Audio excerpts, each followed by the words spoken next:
Hello मेरे प्यारे साथियों, सभी को नमस्कार। मैं इंद्रजीत टॉप रोजगार कोचिंग सेंटर में आपका स्वागत करते हैं। मेरे प्यारे साथियों, आज आपकी क्लास हिंदी वर्णमाला की पाठ नंबर 6 आपकी कंटिन्यू कर रहे हैं। पाठ नंबर 5 आपके यूट्यूब चैनल पर उपलब्ध होगी। टॉप रोजगार आप डालेंगे, हमारी सारी वीडियो ओपन हो जाएंगी। तो मेरे प्यारे साथियों, वर्णमाला में टॉपिक पढ़ा रहे थे, तो हिंदी किस किस में पूछी जाती है मेरे प्यारे साथियों? SSC GD, UP police SI, Rajasthan police SI, Bihar police SI, MP police SI, और आप कह सकते हो UP TET, super TET, RO ARO. एक दिवसीय परीक्षा हेतु आपकी क्लास आज कंटिन्यू में करने जा रहे हैं। तो मेरे प्यारे साथियों, आपका वर्णमाला में हेडिंग आपकी पड़ी हुई थी मेरे प्यारे बच्चों, व्यंजन। तो मेरे प्यारे साथियों, हेडिंग क्या पड़ी हुई थी? व्यंजन।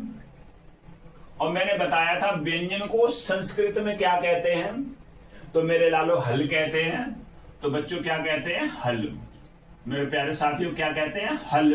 और व्यंजन की संख्या कितनी होती है मेरे बच्चा? 33 है। ये मैं व्यंजन की चर्चा कुछ में कर चुके थे आपकी पीछे वीडियो में, ठीक है। तो व्यंजन को कितने भागों में बांटा गया मेरे प्यारे साथियों? तो व्यंजन को 3 भागों में बांटा। कितने भागों में बांटा गया मेरे प्यारे लालो? 3 भागों में बांटा गया, ठीक है ना। तो व्यंजन को 3 भागों में बांटा गया। कौन कौन से? तो आप कह सकते हो स्पर्शी व्यंजन मेरे प्यारा बच्चा, स्पर्शी व्यंजन। और स्पर्शी व्यंजन को हम क्या बोल देते हैं?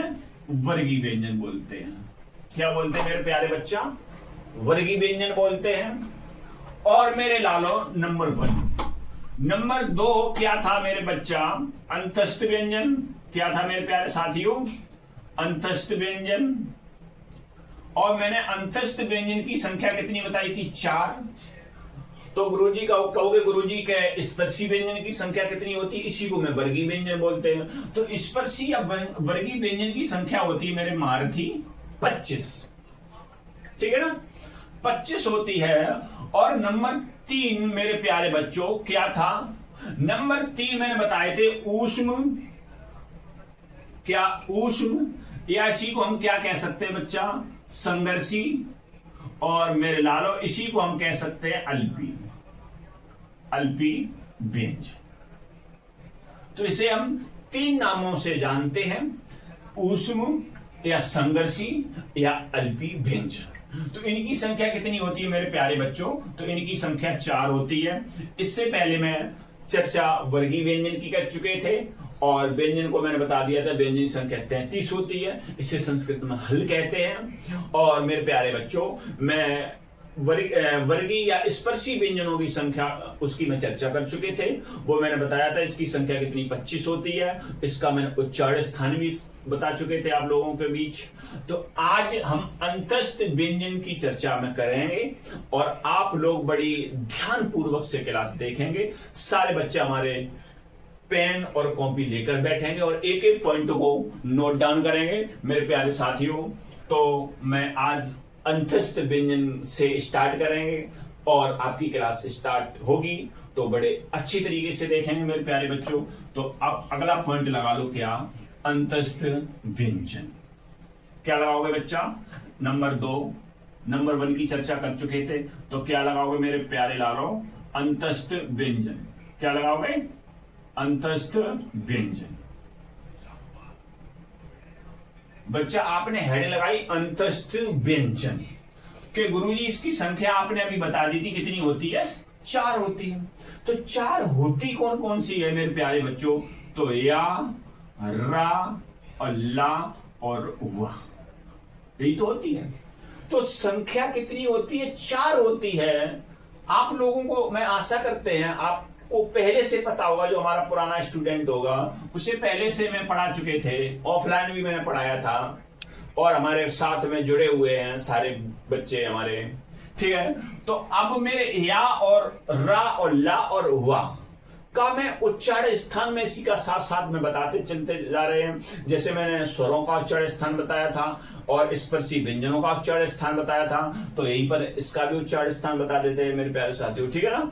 चल देखोगे मेरे प्यारे बच्चों, तो मेरे प्यारे लालो, तो मैं उच्चारण स्थान तो लगाओगे या, वा, या, रा, ला और वा, और मेरे प्यारे साथियों यहां पर डालोगे उच्चारण स्थान, उच्चारण स्थान। इतनी बात आप समझ पाए होंगे। तो आप कह सकते हो कि या का उच्चारण स्थान क्या है मेरे प्यारे बच्चा, कि या का उच्चारण स्थान क्या है। तो आप लोग बोलेंगे, मेरे साथ साथ बोलेंगे बच्चा। तो मैं कह सकते हैं मेरे प्यारे साथियों, जैसे मैंने बोला या, देखो जीभ आपकी कहां पर स्पर्श कर रही है, यानी कहां पर छू रही है, तो मेरे प्यारे सारे तालू में छू रही है। देखो मैंने बोला या, तो जीभ हमारी कहां लग रही है, तालू में लग रही है। तो मेरे प्यारे साथियों इसीलिए मैंने इसे क्या बोल दिया, तालव्य। क्या बोला बच्चा, तालव्य। प्रश्न कैसा बनेगा कि या का उच्चारण स्थान है, ऑप्शन में होगा तालव्य, मूर्धा, दंती या ओष्ठ। तो आपको क्या लगाना, तालव्य लगाना। आप समझ पा रहे होंगे। अगर मैं बोले कि रा का उच्चारण स्थान क्या है, तो बोलो रा। आपकी जीभ, आपकी जो जीभ है, जो कहां पे लग रही, पहले तालू में लग के वापिस हो रही है। तो मेरे प्यारे साथियों एक बार बोल रहे हैं रा, तो जीभ कहां लगी, पहले तालू में लगी, और तालू के लगने के बाद हमारी जीभ मुड़ गई पीछे। तो इसे हम क्या बोलते हैं मेरे प्यारे लालो, तो इसे हम बोलते हैं मूर्धा। तो रा को क्या बोलोगे, मूर्धा व्यंजन। अगर मैं कहें कि ला को क्या बोलोगे, तो बोलो ला, ल, ऐसे तो बोलोगे ल। तो जी हमारे दांत से दांत लग रहे हैं मेरे प्यारे बच्चे, क्या दांत से दांत लग रहे हैं। तो ये हमारा क्या हो जाएगा, ये हमारे दंती व्यंजन हो जाए। तो इसे हम क्या कह देंगे मेरे प्यारे बच्चों, दंती व्यंजन, ठीक है। तो या तालव्य है, रा मूर्धा है, ला दंती है, और वा क्या है बताओ आप लोग। तो वा को हम क्या बोलेंगे बच्चा, देखो बोलो वा, दांत से दांत लगे, ओठ से ओठ लग रहे हैं, तो ये हमारा दंतोष्ठ हो जाता है। तो क्या हो जाता बच्चा, दंतोष्ठ।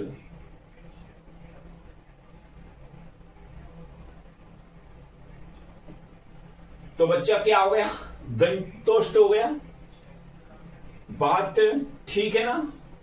तो अब मेरे प्यारे साथियों, कभी कभार ये बोल दिया जाता है कि रा को और किस किस से नाम से जाना जाता है। तो मेरे प्यारे लालो, हम रा को लुंठित भी बोल देते हैं। अब मैं यहां पर नाम लिख दे रहे मेरे प्यारे बच्चों, तो किस तरीके से ऐसे कर लगाओगे आप कि मैं रा को किस तरीके से बोलते हैं। तो ला को हम क्या बोलते हैं, लुंठित। तो ला का दूसरा नाम क्या है, लुंठित भी कह सकते हैं, और इसे हम प्रकंपित भी कह सकते हैं। क्या कह सकते हैं, प्रकंपित। तो क्या बोलते बच्चा, प्रकंपित। तो प्रश्न पूछा जाएगा कि प्रकंपित व्यंजन है, तो मेरे प्यारे साथियों ऑप्शन में दिया जाएगा या, रा, ला, वा। तो आप क्या लगाओगे प्रकंपित में, बोलो क्या लगाओगे। तो रा को आप दंड करेंगे मेरे प्यारे साथियों। और मेरे प्यारे साथियों प्रकंपित क्यों है, तो हमने बोला रा, तो हमारी जीभ क्या कर रही है, जीवा हमारी कंपन कर रही है। क्या कर रही है बच्चा, जीवा कंपन कर रही है, इसीलिए तो इसे बोला गया इसीलिए तो इसे बोला गया क्या, प्रकंपित व्यंजन बोला गया। आप ये भी कह सकते हो कि जिस व्यंजन में हमारी जीभ तालू में लगने के बाद अगर पीछे मुड़ जाती है, तो मेरे प्यारे साथियों उसे हम क्या बोलते हैं, उसे हम मूर्धा बोलते हैं। तो इसे हम क्या कहते हैं, प्रकंपित का मतलब क्या हुआ बच्चा बताओ, हमारी जीवा कंपन। तो कह सकते हो जीवा कंपन करती है। तो क्या करती है, जीवा क्या करती है मेरे प्यारे लालो, जीवा कंपन, ठीक है। तो जीवा क्या होती है, कंपन करती है। तो जिसमें जीवा कंपन करती है तो उसी को हम क्या बोलते हैं, र बोलते हैं। अगर हम बात करें कि हमारा ला को और किस नाम से जाना जाता है बच्चा, तो कहोगे गुरुजी ला को हम पार्श्विक भी कह सकते हैं। क्या कह सकते हैं, पार्श्विक कहते हैं। तो ला का दूसरा नाम क्या है, तो मेरे प्यारे लालो पार्श्विक। ठीक है, तो ला का दूसरा नाम क्या है, पार्श्विक है। रा का दूसरा नाम क्या, लुंठित है और प्रकंपित है, और इसे हम, ये हमारी जब उच्चारण स्थान करते हैं तो हमारी जीवा कंपन करती है। तो यहां पर लिख सकते हो उच्चारण। जब हम उच्चारण करते हैं तो बच्चा क्या करती है, हमारी जीवा कंपन करती है, इसीलिए इसे क्या बोला गया, प्रकंपित व्यंजन बोला गया।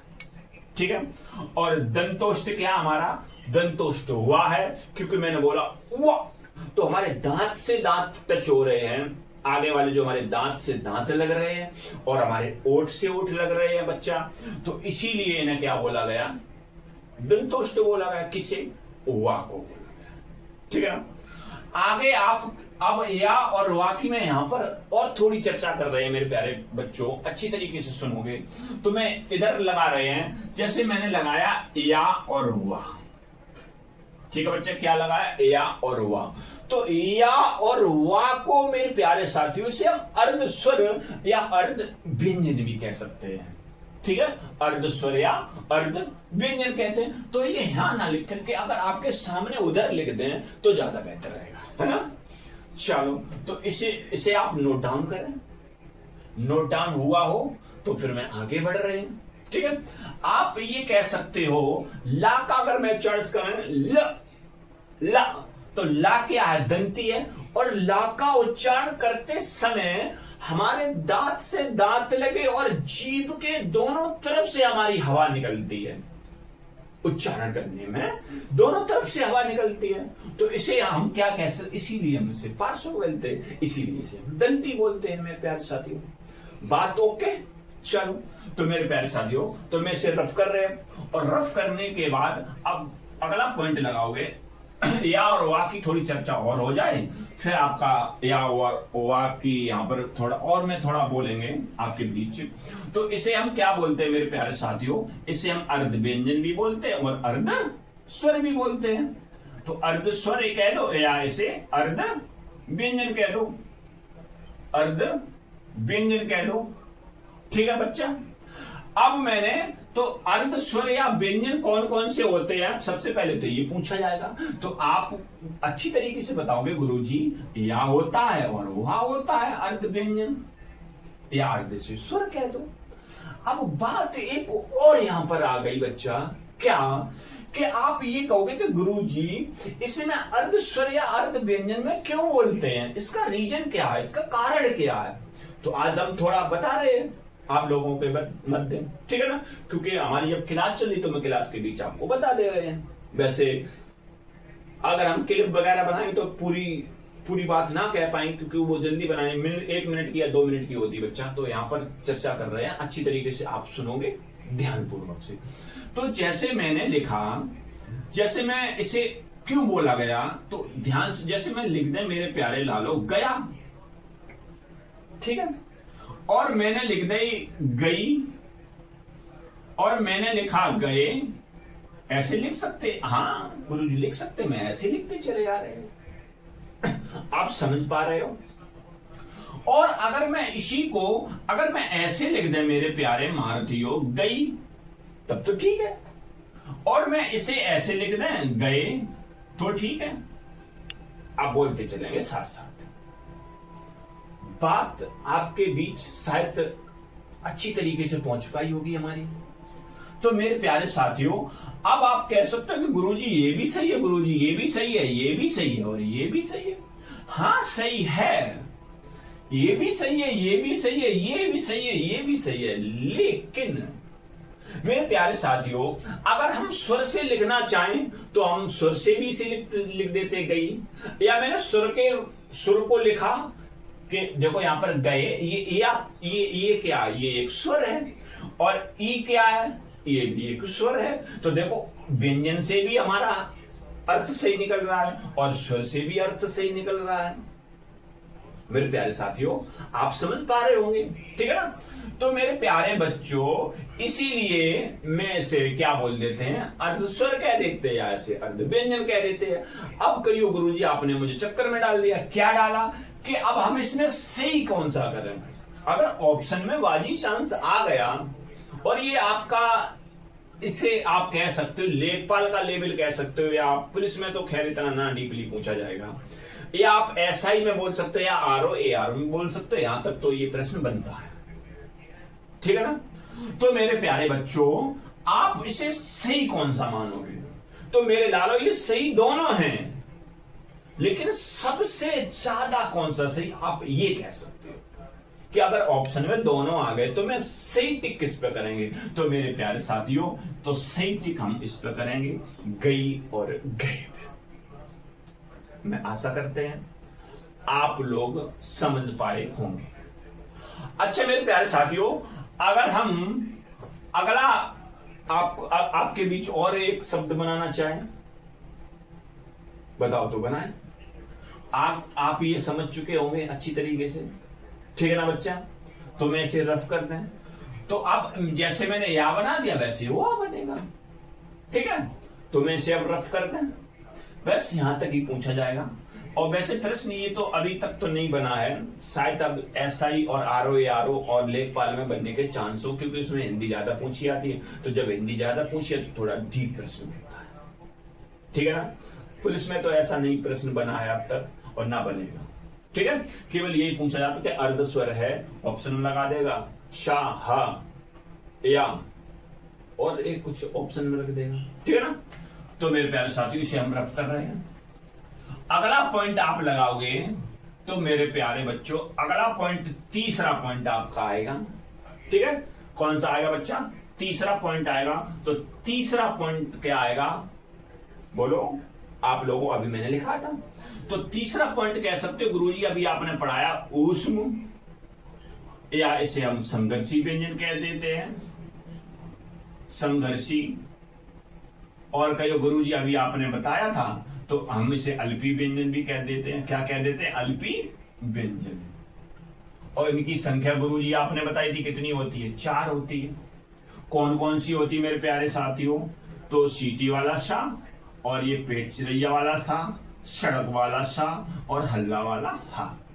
ऐसे ही तो पढ़ते हैं, आप पढ़े होगे छोटे, जब छोटे जैसे प्राथमिक विद्यालय में पढ़ाया जाता तो ऐसी इसी तरीके से पढ़ाया जाता था कि सीटी वाला सा, पेट चिरैया वाला सा, ऐसे षटकोण वाला भी सा बोलते हैं इसी को, पेट चिरैया वाले, ठीक है। सड़क वाला सा और हल्ला वाला हा, ठीक है।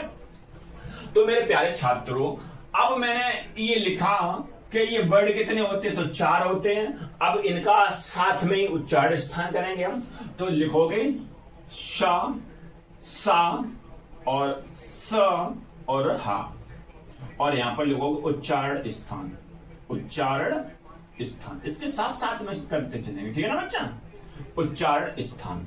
तो मेरे प्यारे साथियों, अब इसका उच्चारण स्थान देखेंगे तो मैं, आप बोलोगे श, श, सीटी भी निकलनी चाहिए, और जीव कहां लग रही है हमारी, श, तालू में लग रही है। बोलते चलो, बोलने से सब कुछ होता है। और जब तक आप गूंगे बन के बैठे रहोगे तो कुछ ना सीख पाओगे वर्णमाला में, ये भी ध्यान रखना। और क्योंकि वर्णमाला ही, अगर आपने वर्णमाला सही तरीके से पढ़ ली मेरे प्यारे छात्रों, तो वर्णमाला से क्या जुड़ा है, तो वर्णमाला से संधि जुड़ी है, ठीक है ना।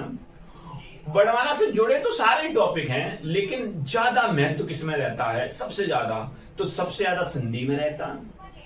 उसके बाद आप कह सकते हो छंद में भी काम आती है, ठीक है ना। तो बहुत सारे टॉपिक, इससे टॉपिक तो सारे जुड़े होते हैं वर्णमाला से। वर्णमाला ना पढ़ोगे या तो आप हिंदी में कुछ नहीं सीख पाओगे, ये भी बात सही है, ठीक है ना। तो इसका उच्चारण स्थान क्या बच्चा, तो तालव्य। तो क्या मेरे प्यारे महारथियों, तालव्य। क्या है बच्चा, तालव्य। और अगर मैं बात करें इसकी षटकोण वाले सा की, तो इसे, इसका उच्चारण स्थान क्या बच्चा, तो इसका उच्चारण स्थान है मूर्धा, ठीक है। अभी जब हम इसे वर्णमाला क्लियर कर देंगे फिर आपके मध्य क्वेश्चन लाएंगे, लगभग 50 क्वेश्चन लाएंगे, आप मैं यहाँ पर नोट डाउन करते चलेंगे, आप उसका आंसर देते चलना और एक एक क्वेश्चन को आप बारीकी तरीके से नोट डाउन करेंगे। क्वेश्चनों को भी नोट डाउन करते रहना, कैसे परीक्षा में पूछे जाते हैं वही प्रश्न लगाएंगे जो बार बार रिपीटेड होते हैं। ठीक है बच्चा। अगर मैं सड़क वाले सा की बात करें तो बोलोगे स, देखो स, दांत में दांत लग रहे हैं तो इसीलिए मैं इसे क्या बोलते हैं बच्चा, दंती बोलते हैं। क्या बोलते हैं, दंती। तो सड़क वाला सा को क्या बोलते हैं, दंती, और षटकोण वाले सा को क्या बोलते हैं, मूर्धा, और सीटी वाले सा को क्या बोलते हैं, तालव्य। ठीक है ना मेरे प्यारे महारथियों। अगर मैं हा की बात करें तो बोलोगे ह, ह। आवाज कहां से निकल रही है, कंठ से निकल रही है, तो इसे हम क्या बोलते हैं, कंठ स्वर, वो सॉरी कंठ व्यंजन। ठीक है। और इसी के अन्य नाम और हैं, तो इसे हम क्या बोलते हैं बच्चा, काकल्य बोल देते। क्या बोल देते हैं, काकल्य व्यंजन। ठीक है। और इसी को हम क्या बोलते हैं, हृदय स्वरणी, हृदय, इसे हम हृदय स्वरणी भी बोल देते हैं। क्या, हृदय स्वरणी, या इसे स्वर यंत्री भी बोल देते। क्या बोल देते बच्चा, स्वर यंत्री। ठीक है। तो आप लोगों ने अब तक क्या पढ़ा होगा, कंठ पढ़ा होगा और काकल्य पढ़ा होगा। मैंने क्या और बता दिया, हृदय स्वरणी बता दिया और स्वर यंत्री बता दिया। ठीक है ना बच्चा। आप अच्छी तरीके से इसे समझ पाए होंगे। तो ऊष्म या संघर्ष या अल्पी व्यंजनों की संख्या मेरे महारथी कितनी है, 4 है। कौन कौन सी है, श, स, स और हा। इसका सीटी वाले सा का उच्चारण, ये तो कम से कम लाखों बार परीक्षा में पूछा, ये सारे ही पूछे गए बच्चा, बहुत बार परीक्षा में, भिन्न भिन्न परीक्षाओं में कई बार पूछे गए, रिपीटेड, ये बहुत बार रिपीटेड हुए हैं। ठीक है ना। तो तालव्य, मूर्धा, दंती, कंठ या काकल या हृदय स्वरणी या स्वर यंत्री इसे बोला गया। मेरे बच्चा बात ओके है, तो इसे मैं रफ कर रहे हैं। अच्छा, अब मेरे प्यारे महारथियों, जब मैंने व्यंजन की संख्या 33 बताई थी तो गुरुजी वो तो मौखिक थी, आपने लिखित भाषा में भी बताया था संख्या कितनी होती है, 39 होती। अब 39 में अब जो बचे हैं 6, वो कौन कौन से, अब उसकी भी तो चर्चा होगी। तो बस उसकी चर्चा और हो जा रही है। बस आपकी क्लास आज के लिए इतना ही लेंगे, फिर आगे कल पढ़ाएंगे। ठीक है ना। तो देखो बच्चा, तो इसे हम बोलते हैं संयुक्त व्यंजन। क्या बच्चा, संयुक्त या मिश्रित व्यंजन, मिश्रित व्यंजन। तो कई गुरुजी इनकी संख्या कितनी होती है, तो मेरे प्यारे बच्चों इनकी संख्या कितनी होती है बच्चा, 4 होती है। तो संयुक्त या मिश्रित व्यंजन की संख्या कितनी होती है बच्चा, 4 होती है। आप समझ पा रहे हैं। तो 4 होती कौन कौन सी है, तो मेरे महारथियों, तो क्षेत्र, ज्ञा और सिरा। तो क्या होती बच्चा, बोलो, क्षेत्र, ज्ञा और सिरा, यही तो होती है। अब प्रश्न यहां से बहुत बार पूछे गए बच्चा, लाखों बार पूछे गए। ठीक है, कि ये किन किन वर्णों से मिलकर बने हैं, किन किन वर्णों से मिलकर बने हैं। तो थोड़ी चर्चा कर रहे हैं और थोड़ी ना कर रहे बच्चा, यही पॉइंट बड़े 1 लाख की बात में बताने जा रहे हैं, क्योंकि ये प्रश्न बहुत बार पूछा गया है। यहां से प्रश्न कैसे पूछा गया वो मैं आपके बीच चर्चा कर रहे हैं। तो मैंने लिखा क्या बच्चा, क्षेत्र, थोड़ा नीचे लिख रहे हैं तो फिर क्षेत्र, ज्ञा और सिरा। अब ये पूछा जाएगा ये किस किस से मिलकर बने हैं, किस किस से मिलकर बने हैं।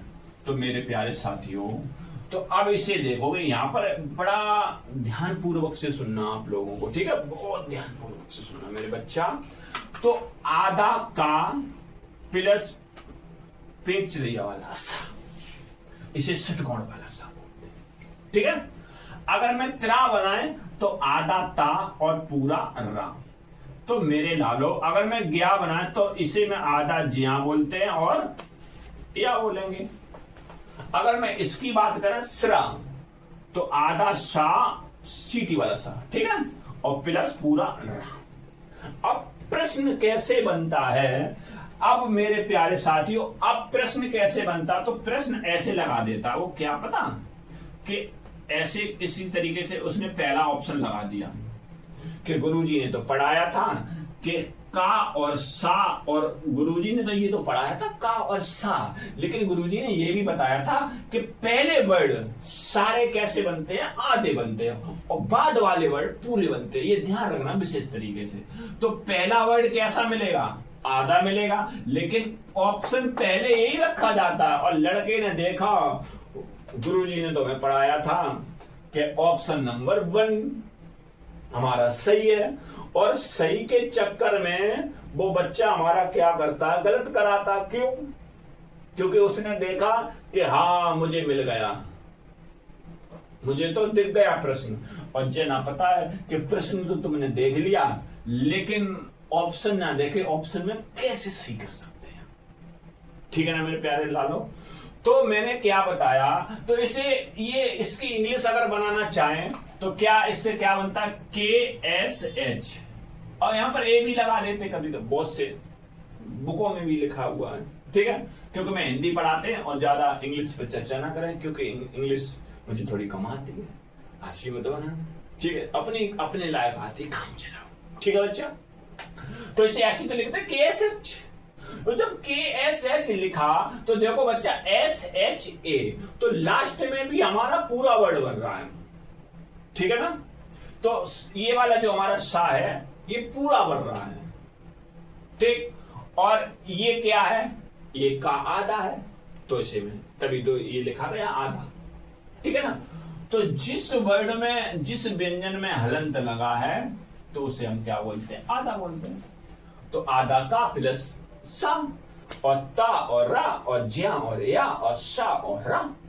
ठीक है, ये या लिखा बच्चा है।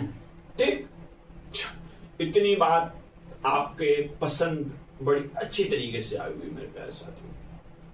ठीक है ना, तो अब कितनी संख्या हो गई, इनकी भी 4 थी, तो व्यंजन मैंने 33 बताए थे, तो 33 और 4 कितने हो गए, 37। और मैंने लिखित भाषा में बताए थे आप लोगों को, लिखित लेखन के आधार पर लिखित भाषा के अनुसार व्यंजन की संख्या 39 होती है और मौखिक भाषा के अनुसार 33 होती है। लेकिन मैंने ये भी बताया था अगर कुछ ना दिया गया है, केवल पूछा गया है कि व्यंजन की संख्या कितनी होती है, तो आप 33 ही टिक करेंगे। मैं ये पिछली वाली वीडियो में चिल्ला के आप लोगों को समझाए थे। ठीक है ना, तो इसे अब मैं रफ कर दे रहे। चलो, तो मेरे प्यारे लालो हिंदी में जुड़े रहो। ये तो वादा करते हैं कि आप लोगों ने ऐसी हिंदी में पढ़ाई नहीं अपनी कर रहे हैं, आप पढ़ाई हमारी जब करना, जब दूसरा YouTube चैनल खोल लेना और एक बार हमसे पढ़ लेना। दूसरा भी बहुत सारे हमसे बड़ी कोचिंग के टीचर पढ़ा रहे हैं। ठीक है, बहुत सारे टीचर हैं, मैं नाम लेना नहीं चाह रहे किसी का। ठीक है, तो बहुत सारे टीचर हैं, जो तुम्हें पसंद टीचर है उसकी वीडियो खोल के रख लेना और हमारी वीडियो खोल के रख लेना।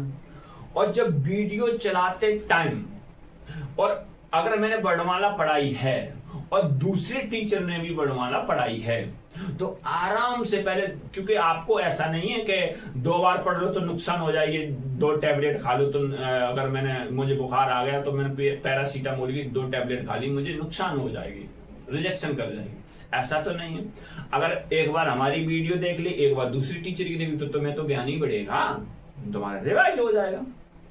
लेकिन आपको इसमें अंतर क्या मिलेगा, वो तो आप जज तब कर पाओगे जब दोनों वीडियो देखोगे, तब जज कर पाओगे कि हमारा टीचर क्या है, हम क्या है या क्या नहीं है। ठीक है ना बच्चों, तो आगे अब हम बात करते हैं। तो आगे बात क्या किसे बच्चा करते हैं, उच्छिप्त व्यंजन। क्या, उच्छिप्त व्यंजन। तो कहिए गुरुजी उच्छिष्ट व्यंजन की संख्या कितनी होती है? तो मेरे प्यारे बच्चों उच्छिष्ट व्यंजन की संख्या कितनी होती है? 2। ठीक है, अब 2 होती है, वो कौन कौन सी होती है बच्चा? तो उच्छिष्ट व्यंजन की 2 संख्या होती है मेरे प्यारे लालो, ऐसे लिखते हैं 2। तो ड़ा और ढा, इसे हम झटके से बोलेंगे ड़ा और ढा। ठीक है ना? तो इनकी संख्या कितनी होती है बच्चा? 2 होती है। कौन सी? ड़ा और ढा। ठीक है ना बच्चा?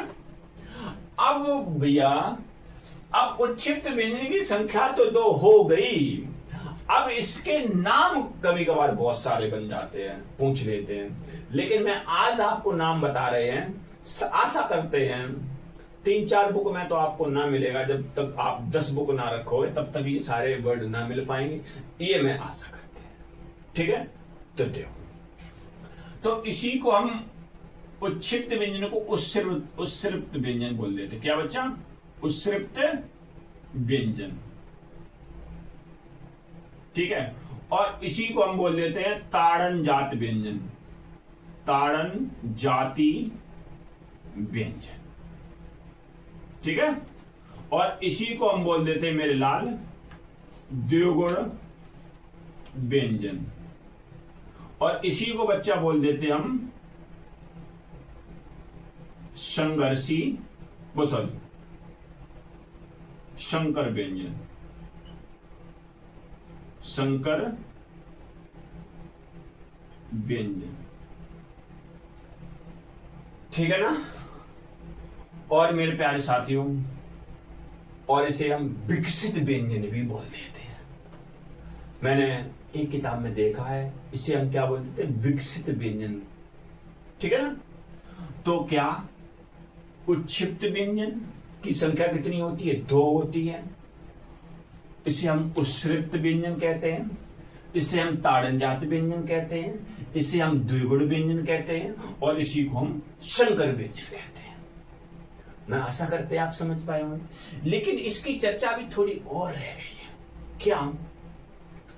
ये मेरे लालो, ये वर्ड हमारे, ये कभी भी ये ड़ा और ढा, क्या? ये ड़ा और ढा ये कभी भी पहले नहीं आएंगे, या तो ये बीच में मिलेंगे या आपको लास्ट में मिलेंगे। ठीक है, तो यह वर्ड ऐसे लिख लोगे, यह वर्ड कभी भी पहले नहीं आ सकते, नहीं आ सकते, या तो बीच में और या लास्ट में, या अंत कह सकते हो, अंत में। ठीक है, लास्ट में मिलेंगे। ठीक है, आप लास्ट की जगह अंत लिख लेना, क्योंकि लास्ट सही भी है, कोई दिक्कत वाली बात नहीं, लेकिन अंत लिख लोगे तो ये देखो, ये वर्ड कभी भी पहले नहीं आ सकते, या तो बीच में, और या यहां पर लगा दो, या अंत में मिलेंगे। ठीक है, या अंत में, कि गुरु जी लिखा आपने लास्ट में अंत ही। ठीक है, कोई बात नहीं। यह वर्ड कभी भी पहले नहीं आ सकते, या तो बीच में और या तो अंत में ही मिलेंगे। ठीक है बच्चा, तो अंत में ही मिलेंगे। आशा करते हैं आप समझ पाए होंगे। तो इसके नाम कितने हो गए बच्चे? देखना एक बार। उस उच्छिष्ट व्यंजन की संख्या कितनी होती है? 2 होती है। उच्छ्रित व्यंजन या ताड़न जात व्यंजन, इसे द्विगुण व्यंजन कहते हैं, इसे संकर व्यंजन कहते हैं, इसी को हम विकसित व्यंजन भी बोल देते हैं। ठीक है, तो विकसित व्यंजन आप लिख लेना, कोई दिक्कत वाली बात नहीं। ठीक है, और इनकी संख्या कितनी होती है? 2। ठीक, तो आपके मध्य इतनी चर्चा हो रही है, अब आप सुनेंगे बहुत अच्छी तरीके से। मैं थोड़ा 2 मिनट और समय लेंगे, 2 मिनट के बाद अपनी वाणी को विराम देंगे। सुनो मेरे प्यारे साथियों, व्यंजन को संस्कृत में हल कहते हैं। व्यंजन की संख्या 33 होती है, और स्वरों की सहायता से उच्चारित किए जाने वाले वर्णों को हम क्या कहते हैं बच्चा? व्यंजन कहते हैं। ठीक है, व्यंजन को 3 भागों में बांटा गया, स्पर्शी या संघर्षी, स्पर्शी या वर्गीय व्यंजन, ठीक है, अंतस्थ व्यंजन और ऊष्म या संघर्षी व्यंजन कह सकते हो। ठीक है, स्पर्शी व्यंजन की संख्या 33, स्पर्शी व्यंजन की संख्या 25 होती है, का से लेके मां तक होती है। ठीक है, और अंतस्थ व्यंजन संख्या 4 होती है और ऊष्म या संघर्षी व्यंजन संख्या 4 होती है। ठीक है, जैसे अंतस्थ व्यंजन संख्या 11 लावा होता है और संघर्षी या ऊष्म व्यंजन संख्या कितनी होती है बच्चा? 4 होती है। जैसे शा शा शा हा होता है। ठीक है, उच्चारण स्थान मैंने आपको अभी बता ही दिया। और मेरे प्यारे लालो, और संयुक्त या मिश्रित व्यंजन संख्या कितनी होती है? 4 होती है। कौन कौन? क्षेत्र, ज्ञा और श्रा। और आपकी द्विगुण या उच्छिष्ट या ताड़नजात व्यंजन संख्या कितनी होती है? 4 होती है। कौन सी? ड़ा और डा। और ड़ा और डा ये वर्ड कभी पहले नहीं आएंगे, ये हमेशा बीच में या लास्ट में आते हैं। ठीक है, तो अब अगला आप पॉइंट लगाओगे मेरे प्यारे मार्थियों, क्या कि प्रयत्न के आधार पर वर्णों का वर्गीकरण। क्या बच्चा? प्रयत्न के आधार पर वर्णों का वर्गीकरण। आप अगर आप पॉइंट बनाओ तो मैं बना दे रहे थोड़ा, फिर उसके बाद में अपनी चर्चा यहीं से होगी। तो लिखना प्रयत्न के आधार पर, प्रयत्न के आधार पर, प्रयत्न के आधार पर वर्णों का वर्गीकरण। तो अगला पॉइंट क्या लिखा? प्रयत्न के आधार पर वर्णों का वर्गीकरण। तो मेरे प्यारे साथियों, मैं अपनी वाणी को विराम देते हैं। आज के लिए इतना ही। जय हिंद, जय भारत।